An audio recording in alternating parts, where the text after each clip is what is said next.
de vida e pelo mundo, né? Hoje a gente vai falar de uma nova perspectiva para o tratamento e prevenção do maior mal hoje contra a saúde humana, que é o câncer. Eu tive pessoas na família, né, que morreram de câncer e eu realmente gostaria de ter tido conhecimento do que nós vamos falar hoje aqui, enquanto havia tempo de ajudar as pessoas ainda. Eu peço que você compartilhe esse conteúdo com quem puder, realmente estamos falando em salvar milhões de vidas por aí pelo mundo, né? Aqui eu aproveito para, antes de a gente começar, para convidar quem ainda não é um membro VIP da Tribo Forte, para se tornar e ter acesso ao portal e ao fórum de membros, onde você encontra informação privilegiada lá dentro e atual, postada diariamente sobre alimentação, saúde, exercício, qualidade de vida e bem-estar. Anote aí para entrar no site depois desse podcast, é o triboforte.com.br. Bom, enquanto o Dr. Souto está aproveitando suas férias, merecidas férias, o meu convidado especial e ilustre de hoje é talvez no mundo todo a pessoa que seja mais à frente dos estudos sobre a cura e prevenção do câncer, utilizando o novo paradigma que ataca as causas do problema e não as consequências. A pergunta principal aqui pode ser: câncer é só uma questão de azar genético ou chance ao acaso? Ou será que talvez nós estejamos causando esse problema através do nosso estilo de vida e hábitos alimentares? O meu convidado hoje é o professor Thomas Seyfried, do Boston College, e autor do livro Cancer as a Metabolic Disease. Ele acredita que câncer não é uma doença genética, mas sim uma doença metabólica, mitocondrial, e você vai entender mais sobre isso durante a nossa conversa aqui de hoje. Bom, nós vamos mudar agora para o inglês, né? Lembrando que você pode ver a transcrição completa em português no emagrecerdeves.com e a nossa conversa em vídeo com legendas também em português no canal oficial do Emagrecer de Vez no YouTube. Good afternoon, Professor. It's a great honor to have you here today. So how your day has been going so far? Well, thank you very much, Rodrigo. It's a real pleasure to be on your show and have the opportunity to discuss some of our ideas regarding the origin, prevention and management of cancer. Yeah, I think it's a very big subject, and I don't see quality information being spread in the world, let's say, but in Brazil even less. So it's a very good thing that we have in this chat today. Data from the American Cancer Society, right, show that more than 1,600 people die of cancer per day in the U.S. alone. Is that correct? Well, that's the numbers that they provide every year. They come out with their overall assessment of the cancer problem. And what I've done is catalog these numbers over the years. And in general, what's very interesting is the number of new cases has increased dramatically, almost astronomically, in the United States. And I think this is pretty much the same in most countries. Most countries, Western civilization countries, let's put it that way. And I think that's due in part to the better technologies for screening and identifying cancer. But also troubling, and even more troubling, is the continual increase in the the numbers of people dying per year. And if you look at the data from the last four years, the rate of increases, the rate of increases of deaths is now faster than the rate of increases than new cases. The relative rate, not the numbers of people, the relative rate, which is very troubling because it says that we are not making any major progress in managing the disease. And people can argue with that, but the numbers of dead people, I think, speak for themselves. If there were a dramatic reduction in cancer or a powerful new treatment, we would expect to see a dramatic drop in deaths, very similar to what was seen in the AIDS crisis. Because before the protease cocktails came around, AIDS was a lethal disease. People were dying in mass numbers, and then a therapy was developed. Now, it doesn't cure the disease, but it certainly led to a precipitous drop in the number of deaths. And we don't see anything like that in the cancer problem. So until we begin to see something like that, we have to ask ourselves, what's happening? What are we doing with all this research and money and investment? Obviously, something is seriously wrong here.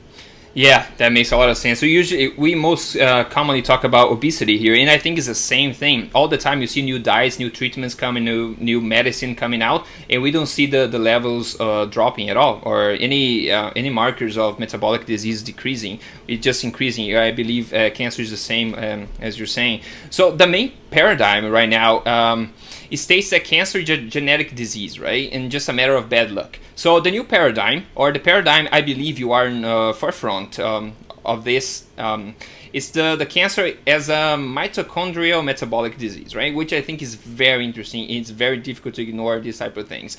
And meaning it's not genetic, at least in the great majority of the cases, let's put it this way. But instead, it's caused by the way we eat and the lifestyle we carry, I believe. So what can you say about it? Well, I think that's right. We have been led down a path of misinformation for so many decades now. And one has to go back and look at the historical perspective on how that happened, the view of cancer as a genetic disease. The time of right after the Second World War, there had been a lot of work on the virus-induced cancers and a variety of questions regarding, how does this disease arise? Is it an infectious agent? Is it a virus? Is it this? Is it that? But I think the discovery of the DNA structure with Watson and Crick just had such a profound effect on the mentality of science and medicine at that time. It was almost like a tranquilization of the mind, where people just ran off in a stampede, because it was found that if you look at gene expression in cancer, of course it's abnormal. So if almost the entire scientific field is looking now to bring a science of medicine and biology down into the molecular level. There's also been an envy of physicists in science for centuries. Physicists have always been recognized as the pure thinkers of the natural world. Biology was always a very vague, very difficult to define. There were too many variables. It wasn't as quantitative. The biochemists were bringing it down. But when you find gene mutations at the molecular level that now may be playing some role, it was just so exciting to think that, we can take this very ambiguous field of biology related to medicine and cancer and kind of bash it down into a molecular, an understanding at the molecular level, a reductionist, as they say, reducing it down. And now we become more molecular, more precise, more physics-like. And in a sense, nothing could be further from the truth with respect to the origin of cancer and how we deal with it. This is a human disease tied into our own societies, the foods that we eat, the kinds of lifestyles that we have. This is every bit as much of a person, a sociology, a personage kind of a problem, and not only changes at the molecular level. And now we have seen this morph into an industrial-wide approach to this disease, where all of the new therapies are based on some molecular changes, which have enormous financial benefits for those that are participating in this activity. The research grants are awarded to those individuals that are looking at cancer at the molecular level. Much less is given to other aspects of our behavior that predisposes us to the disease, or even nutritionally manage the disease. These are more less quantifiable, but nevertheless extremely powerful in how we're going to address the disease. So we have a major issue here. It's that we have a massive misunderstanding of what the nature of this disease is. And it is not a nuclear genetic disease. It is a mitochondrial metabolic disease. And once this becomes more understood at the biochemical and molecular and physiological levels, only then will we begin to see a shift in the direction where eventually we will drop the numbers of dead people just as precipitously as was done for the AIDS epidemic. Yeah, it just seems that people just run around all these mutations and the mechanisms of all the mutations, and we all know that cancer have all kinds of mutations, right? But they also have something in common that all the cancer cells have, which is a problem in the way they work with glucose, right? They all can't respire properly. All the cells, the cancer cells, can't breathe properly. So their respiration mechanism is kind of broken. So they all ferment for energy because of that, right? And that happens in all the cancer cells. So that's something we know they have in common, right? So that gives you a little bit of a hint of what the cause is, right? Yes, that's very important, and that's a very clear idea of what the problem is. And every cell in the tumor is a different genetic entity, and they have hundreds and thousands of mutations, all different kinds. Driver, passengers, initiators, facilitators. They name all these different classes of mutations. But you're right, all the cells are fermenting. Now, how aggressive the tumor is is linked to how much it ferments. So the most aggressive tumors are the greatest fermenters, and the most indolent, slowest growing tumors are partially fermenters.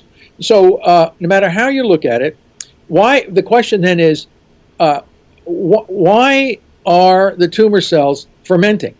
So if you are part of the gene dogma, you will say the tumor cells are fermenting because they have mutations in oncogenes that make them ferment. Right. Okay.